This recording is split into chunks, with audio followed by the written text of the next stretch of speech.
You're listening to Wake Up with Patti Catter, where we're overcoming trials with triumphs. Now, here's your host, Patti Catter. Hello, everybody. Welcome back to another episode of my show. Today, I have Pat Miletich on the show with me. Hi, Pat. Welcome to the show. Well, thank you for having me, Patti. Good to see you. Thank you. Pat is very accomplished. He has so many different things. I want Pat to tell you his story in his own words, just like I do with all of my guests. Pat, go ahead and tell us a little bit about where you're from and how you grew up. Sure. I'm from Bettendorf, Iowa. And of course, in Iowa, all the boys wrestle, and then the bad wrestlers go out for basketball generally is the way it works. So, excuse me. But I grew up, my father left our house basically when I was about 8 years old. So I was raised by my mother, and always, I think the outlet was sports, football, wrestling, things like that for me. And I always wanted to excel at them, and I did pretty good, but I couldn't breathe. I had a serious breathing problem. And that's kind of where everything changed for me was in my early 20s, I discovered organics. I had done a lot of research because I couldn't breathe correctly, and I was suffocating when I was in wrestling matches and things like that. So I was searching for answers. Doctors couldn't figure it out. And it ended up being black mold because my mom's foundation was cracked everywhere. It would leak when it would rain, and my bedroom was down there. So I spent my whole childhood, in black mold. So anyway, through a lot of research, I discovered some organics and talked to several people that were very well educated in that world back in those days. And, it's been, 30 years ago or more. So I finally got on some organics. In 10 days, my respiratory system literally healed. So I went from not being able to breathe and barely be able to run 3 miles while I was getting ready to turn professional in kickboxing. As crazy as that sounds when you can't breathe, I was still going to, give it a shot. But anyway, I went from sparring 3 to 4 rounds with world-class boxers when I was working on my boxing skills to 10 to 12 rounds in 10 days. And then I could run after training and getting my conditioning up. All of a sudden I went from struggling for 3 miles to running 16.5-minute 5Ks. I'm dunking basketballs at 5'10". My muscles just would not run out of oxygen because of the antioxidants that I was taking. And my breathing was perfect, and I ended up winning a world title in the UFC, of course, because of that. And being able to accomplish that allowed me to train a lot of professional athletes to win world titles and have televised careers, and then train law enforcement and military all over the country and have a broadcasting career. So the trajectory of my life obviously changed considerably just based on my health. Mm-hmm. Sorry, go ahead. I have to ask, so when you were younger and you were still living in your mom's basement, how are your grades in school? Because I've heard, kids who are exposed to toxic mold, they have a really hard time concentrating. And what are some of those symptoms that you exhibited looking back? Definitely some attention deficit, but I think where I found myself most comfortable was in the woods with my dogs. I was a lot younger than my older brothers and my sister. So I was kind of like a single kid, the only kid of the family, because they were already out of the house long before me. So I had 2 German Shepherds from age 8 or younger, maybe 7, until I was 18. That's when they both passed away. It was male and female German Shepherds. So I spent all my time with my dogs in the woods. I had them trained, and they listened to me. They wouldn't chase deer or squirrels or other dogs or anything like that. And so they were my buddies, and I went everywhere with them. I love that so much. I'm an outdoorsy girl too. So tell us a little bit about when you were in high school. What career path did you want to take? I mean, obviously you were super into like the sports, but what made you decide to go into, you said UFC, correct? Yes. Well, originally it's kind of funny. All 3 of my brothers were 6'5", just big guys. And generally people with Croatian genes, Croatian blood, are pretty big people. Their water polo team, their basketball teams are all giants. So I assumed I was going to be really big, and I just assumed I was going to be playing football for the University of Iowa. That's where I was going. And as a kid I didn't idolize athletes. There were only a couple athletes that I really looked up to. One of them was Dan Gable, who was the head coach of the Iowa wrestling program for many years. Great coach, great wrestler, and a couple others. But for the most part, I just assumed I was going to go to the University of Iowa, play linebacker, go to the NFL, just a young boy, right? Well, I didn't realize that cutting weight 3/4 of the year, starting in 6th grade, and back then cutting weight was not eating right. Cutting weight was starving and cutting out all water. So I stunted my growth, I'm pretty sure. So I only got to 5'10". So the football career went out the window, and I had gone to college for wrestling and for marketing and advertising. I had more of an artistic brain than anything else. And so my mother got heart problems though when I was in school, and all my older brothers and my sister were out of the house. They were married. So I decided I was going to go back home and try and help take care of her. Was working 3 jobs. And during one of those jobs, a guy gave me a pass to a kickboxing gym, a free week pass. And I went there and ended up liking it. And that's how I got on the path of martial arts and doing what I did. Man, I love that so much. It's kind of a funny story. I'll try to make it short, but one of my foremans was a guy from Kentucky. I was pouring concrete during the day and bartending and bouncing at night to make extra money. But he was from Kentucky, and he was a black belt in karate, and he laughed at me, and he basically challenged me. This is long before the UFC ever started. And he said, a karate man would destroy a wrestler. And I said, you're obviously not very familiar with being grabbed by Iowa wrestlers. And he said, at lunchtime, we can go out in the field and we can find out. And I said, okay, we'll go out there. And so I just took him down a couple of times and threw him around a little bit. I didn't beat him up or anything, but that's how I ended up getting the free week pass though to the kickboxing karate gym. That is awesome. So tell us how you did get into the UFC. I mean, that doesn't happen just overnight, right? Yeah, no, I was doing the kickboxing, and K1 rules kickboxing, which is low kicks are legal in that to the legs, and did real well at that. And one of the guys that refereed a couple of my fights in Chicago, I used to go up to Chicago a lot to fight, called me up one day and he said, hey, there's a tournament going on in Chicago. It's no rules, no time limits, and no weight divisions. And it's $5,000 winner take all. What do you want to do? I think I can get you in it. And I said, yeah, let's do it. And so it was called Battle of the Masters, and it was an 8-man tournament. So you had to fight 3 times in one evening to win the tournament. And so I went up there and had won that. And that kind of got me started in the world of mixed martial arts. So it was the Wild West days, so to speak, of mixed martial arts. It was called No Holds Barred back then. And obviously the rules changed over a period of time. And my manager and I actually wrote the rules for the state of Iowa Athletic Commission, and then they passed it. So that's kind of the transition, how that all happened. That's exciting to me. I remember when I was a kid, my dad had a big screen TV and he'd watch boxing and UFC. Yeah, it Wow. was, it was nice because there was only usually one show per month. Mhm. And so everybody would have big parties and things like that. Now it's very oversaturated. There's shows everywhere every weekend and things like that. So it's not quite as exciting, I don't think, to the fans. Mm-hmm. Yeah, I think a lot of people love it still, though. I know around here in Florida, we have quite a few all sorts of different fight clubs and all that fun stuff. We even have a kickboxing club up the road. I keep thinking about going to try it out myself. So, Well, the nice thing about martial arts, this is the one thing that I tell people is you could start at age 5 and go till you're 100 years old, and you're never going to even learn just a drop in the ocean of the material and the knowledge that's out there when it comes to martial arts. And it's a cerebral exercise. You truly have to be thinking the whole time you're doing it, because of the techniques and the reactions and actions and everything that's happening and can happen quickly. Even when you're just doing mitts with a trainer, you're getting out of the way. They're teaching you how to move your head and defend yourself and things like that. So you're getting in shape while you're focused mentally. what would you tell somebody like me who I want to try it? I'm going to try it just because I want to. That's my personality, but I am a little bit apprehensive about it. I mean, it looks pretty intimidating.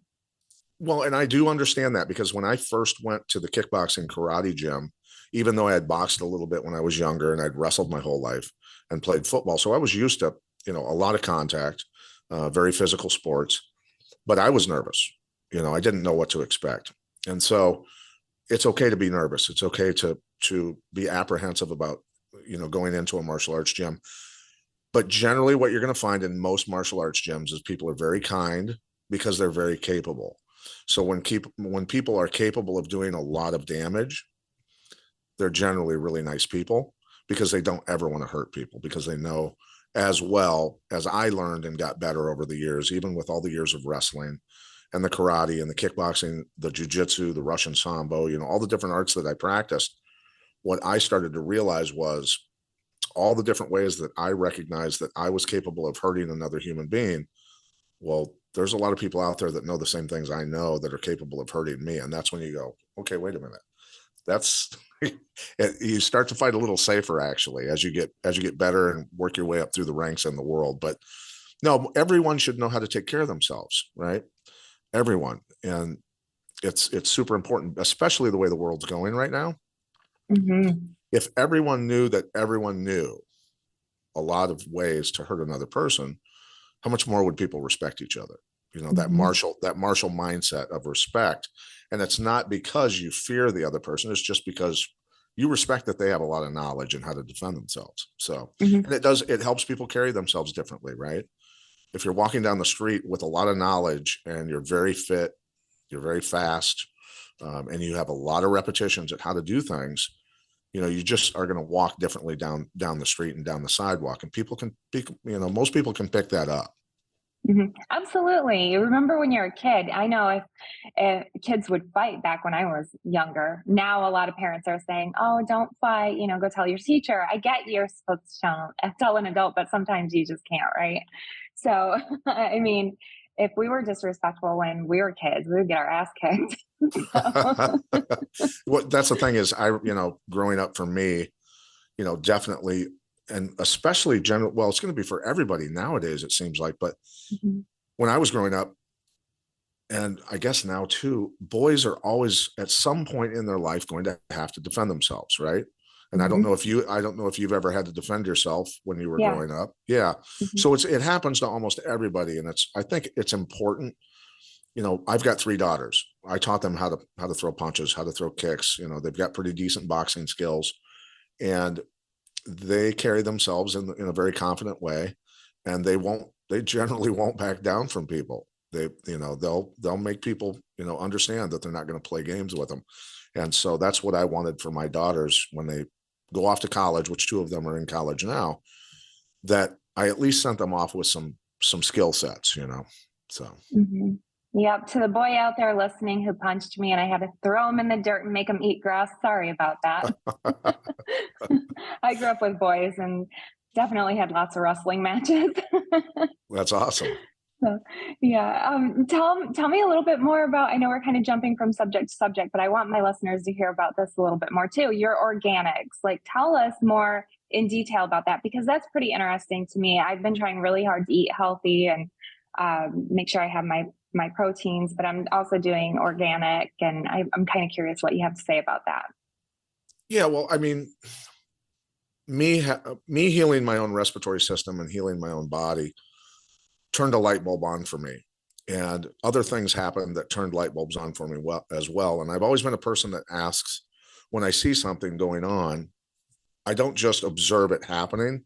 I always ask, why is it happening? So for instance, when boys started to be brought to me when I was teaching karate, and all of a sudden there's this new condition called autism that was a couple boys here and there. I think it was 1 in 5,000 at that time in the 90s. And now it's 1 in 36, right? So I said, what is going on? There's a problem with the food.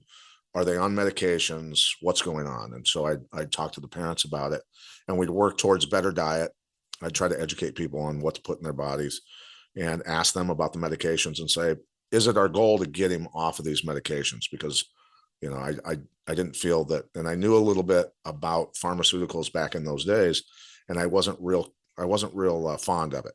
That's not a great thing to be putting in a kid's body necessarily. So that was one thing. And then when European and South American and Asian fighters would come from all over the world to train at my facility, and that was, starting 25 years ago, these guys would go to the grocery store here and they'd come back to the gym that night and they'd say, now we know why Americans are so obese and so disease ridden. Your grocery stores are full of nothing but poison. This is incredible. They couldn't believe what they saw. And so that's just a series of light bulbs that went off for me. And so I just went on a mission and a quest to search for the most nutritious food. Where does it come from? What type of soil should it be grown in? And what supplementation, what nutrients are out there, what supplements are out there that can not only change health, but also allow you to perform under a lot of stress, a lot of need for endurance, both aerobic and anaerobic conditioning, and be able to function at a very high level that most humans on the planet could never operate at. And so that was it. I just went on a quest. And so all the way from supplementation to food to soil, and we keep dumping massive amounts of petroleum-based fertilizers and synthetics and herbicides, pesticides all over our crops, and it gets in our soil, all over our golf courses. Everybody in decent neighborhoods are putting this stuff on their lawns. It's ending up in our water. So all of these things. And so I keep stressing to people, we are organic organisms. There's nothing out there that is synthetic or that comes from rocks that's still in rock form, minerals and vitamins, that are going to be absorbed by the receptors of your body. It has to come from plants when it comes to from supplements, right? And now we talk about we are what we eat. Well, our food is what it eats.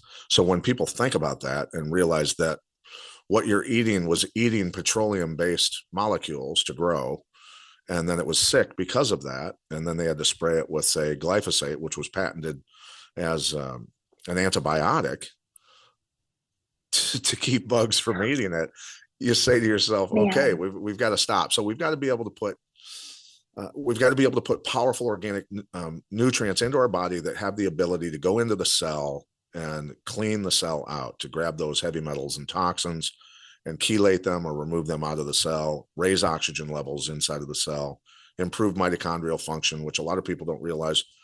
The mitochondria is the furnace of the cell. It needs fuel to burn to create energy in the cell. And so organic forms of metal, when you hear about the zincs and the magnesiums and all these sorts of things, when you take those, if they're in synthesized form or, again, rock form that haven't been pulled up out of the ground by a plant and bonded with a carbon molecule, your body's not going to use it. It's just not going to be effective. So plants are everything, nutrient-rich plants. And, of course, I eat grass-fed meat and things like that as well. So. Mm-hmm. Yeah, I haven't eaten a lot of meat lately, but I've been trying to eat more plants than meat, but I do have some fish and chicken. So nothing wrong with that. I've got a friend of mine over across the river here that his chickens are truly free range. I don't know how many thousands of chickens he has running all over the place. His pigs are in the woods eating whatever they can find in the woods, and his cattle are purely grass fed, no hormones, no medications, no anything. So that's amazing. I miss that. I lived in Michigan and we had a homestead.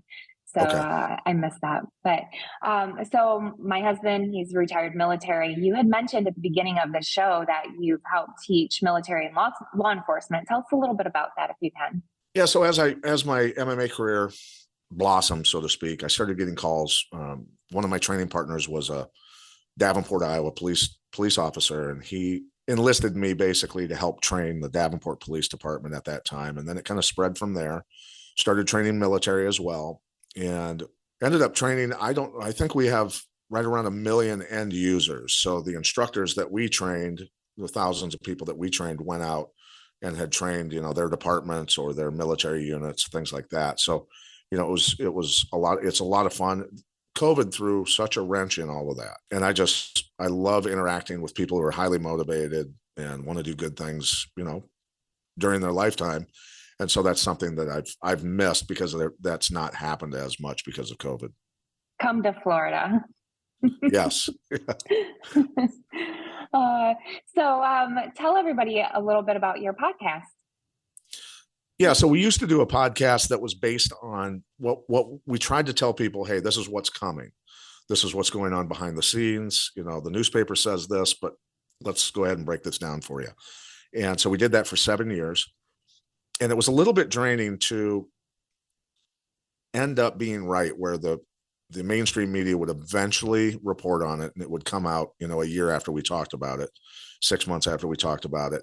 But yet everybody called us, the tinfoil hat wearers and things like that. And so I said, we broke into the top 50. It was a little ways into COVID where we were in the top 50 in the world in news gathering, radio shows, and podcasts. But I still said, this is too draining. I have to step away from this because there's a lot of negativity attached to this, because we're reporting the truth. And at the same time, we're being bombarded with people calling us lunatics. And I just, I want to step away from it. So we did that. And then we came back and started the new podcast called the Self-Defense Warrior Podcast. And it's a 360-degree view of asymmetrical self-defense, because there's so many things going on in the world and so many things that we have to defend ourselves against nowadays. Just as I talked about health and wellness, understanding what's going to get us healthy. How can we protect ourselves from the chemicals in our environment? There's thousands upon thousands of chemicals that are used, and then biological, right? Going through pandemic after pandemic after pandemic, people getting sick, respiratory illnesses, flus, things like that. How can I build my immune system? And so while there are germs out there everywhere, I'm a person that believes in terrain theory. So, and the mainstream media would say things like, hey, wash your hands, disinfect everything around you, wear a mask, stay 6 feet away from people, lock yourself in your house. And oh, by the way, which is germ theory, what they're saying. And then at the same time, out of the other side of their mouth would say, the people who are most vulnerable are obese and have comorbidities. And I said, Yes. How can you say terrain theory without saying terrain theory? Right. Mm-hmm. So that's, I try to have common sense conversations with people, and that's not always possible these days. It's not always possible. I've had conversations with there's many doctors out there that are good people, many. There's a lot of agronomists who are very knowledgeable on the organic side, horticulturalists that are, very knowledgeable on the organic side, but, chemists, scientists, a lot of different people out there that haven't gone, oh, you okay? Yes, sorry. Okay. Getting over a cold. Yeah, who took their education and then stopped researching. They stopped thinking for themselves.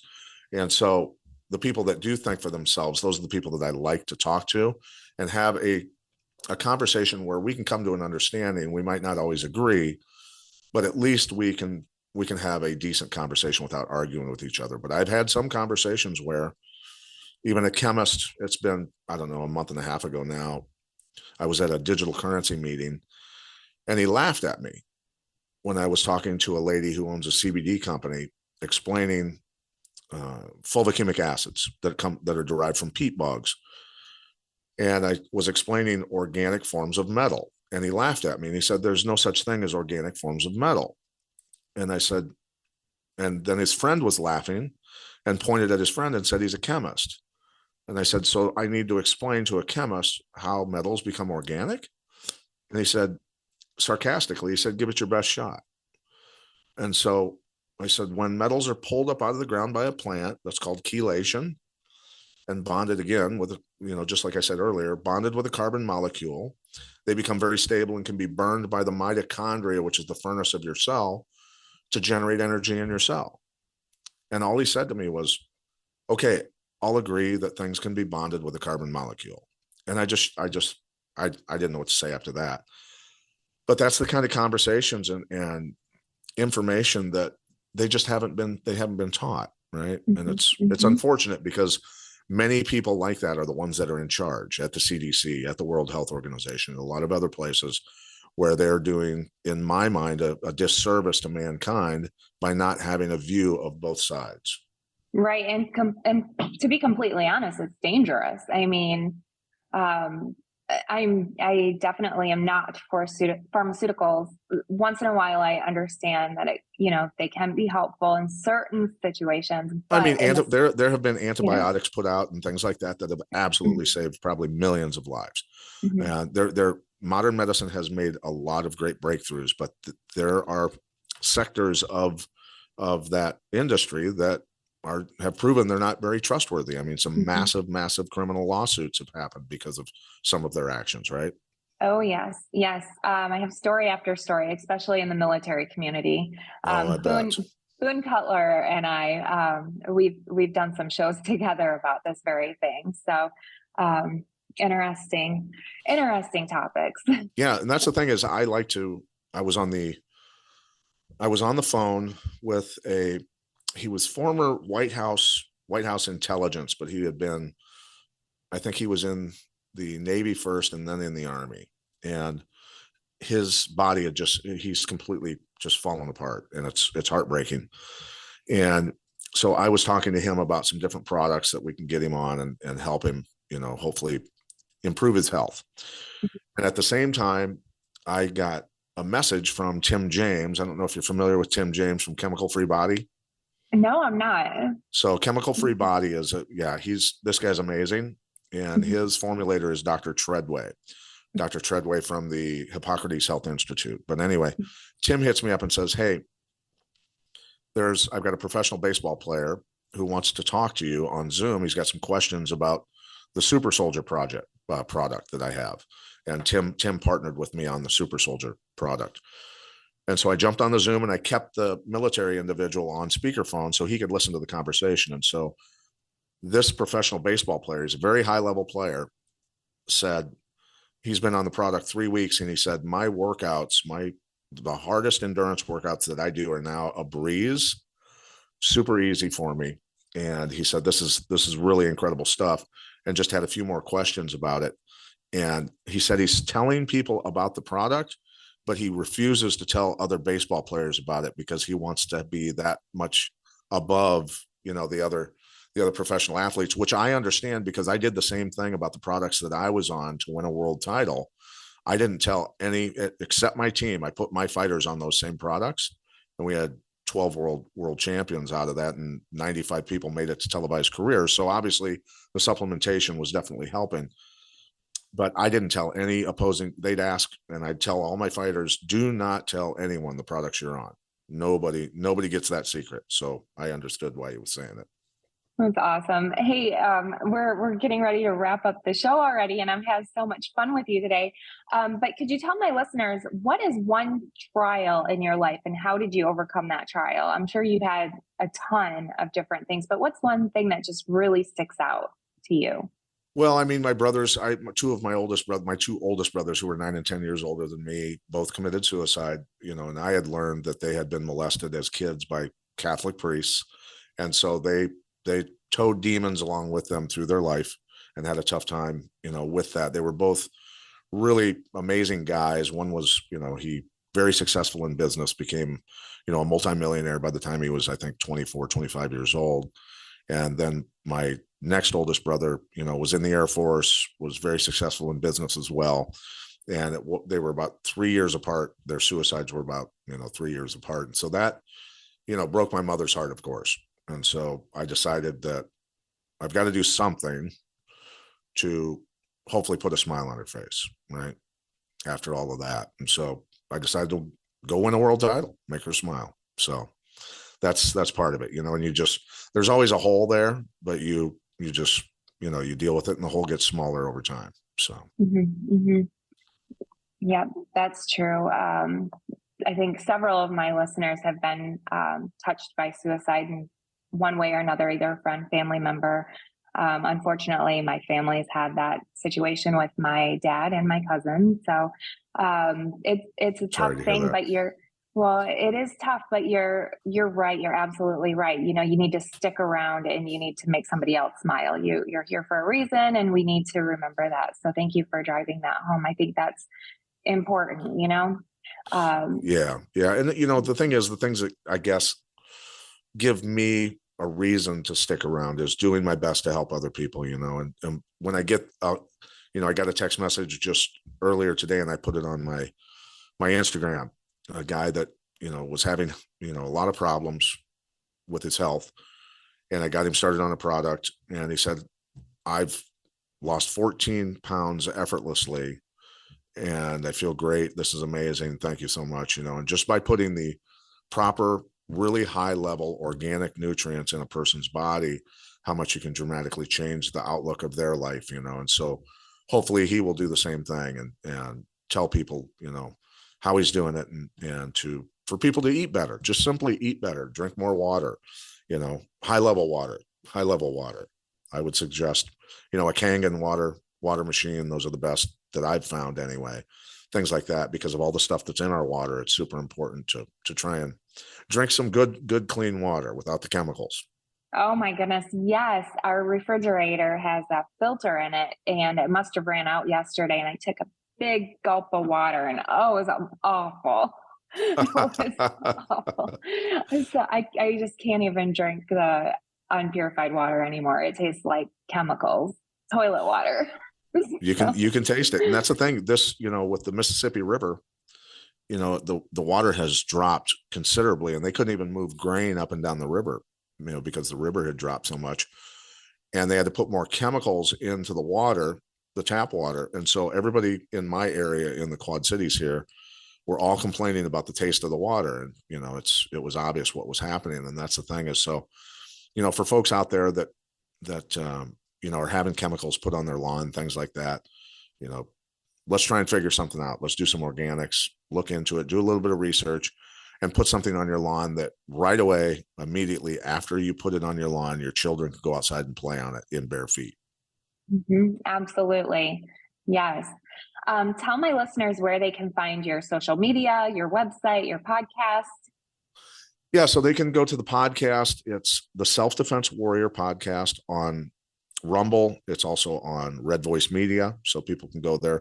We have a free version that's about a half hour.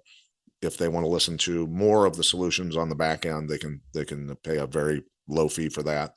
I'm at PJ Miletich on Instagram, and my website for the product that I really love, and as well as all chemical-free body products, they can get there from going to the site organicsupersoldier.com.